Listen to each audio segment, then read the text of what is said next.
ये दंगा पॉलिसी वाले लोग ही जातिवाद भड़का रहे हैं। ये दंगा करवाने वाले और कर्फ्यू करान लगाने वाले लोग आज जातीयता का विस्मरण करने का प्रयास कर रहे हैं और दंगा और कर्फ्यू लगाने वालों की गर्मी को शांत करके आपको एक शांत वातावरण दिया है, बहुत शुद्ध वातावरण दिया है। उनको फिर से पनपने का अवसर मत दीजिए।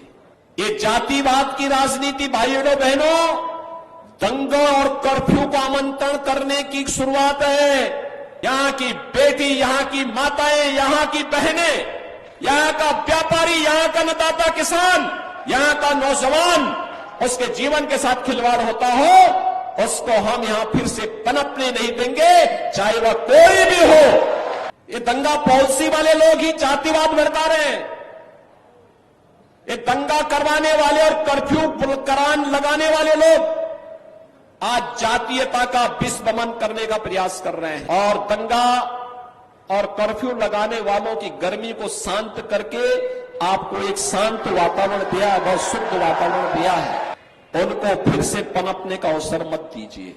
ये जातिवाद की राजनीति, ये जातिवाद की राजनीति भाइयों बहनों, दंगा और कर्फ्यू को आमंत्रण करने की शुरुआत है।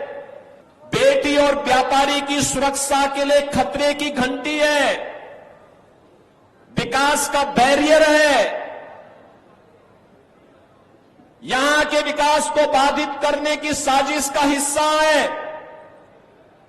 हम इससे ऊपर उठ करके कार्य करें।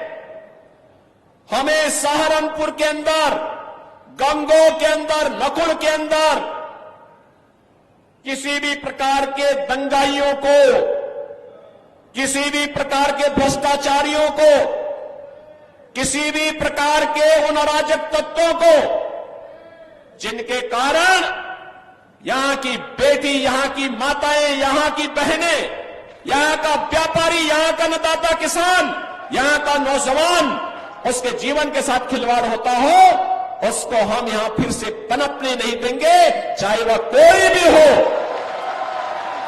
हमारा एक ही मिशन है, जो मोदी जी का मिशन है वही हमारा मिशन है। जो मोदी जी का विजन है, उसी राष्ट्रवाद के विजन के साथ, मिशन के साथ हम भी जुड़ करके नए भारत के निर्माण में हम भी कार्य करेंगे।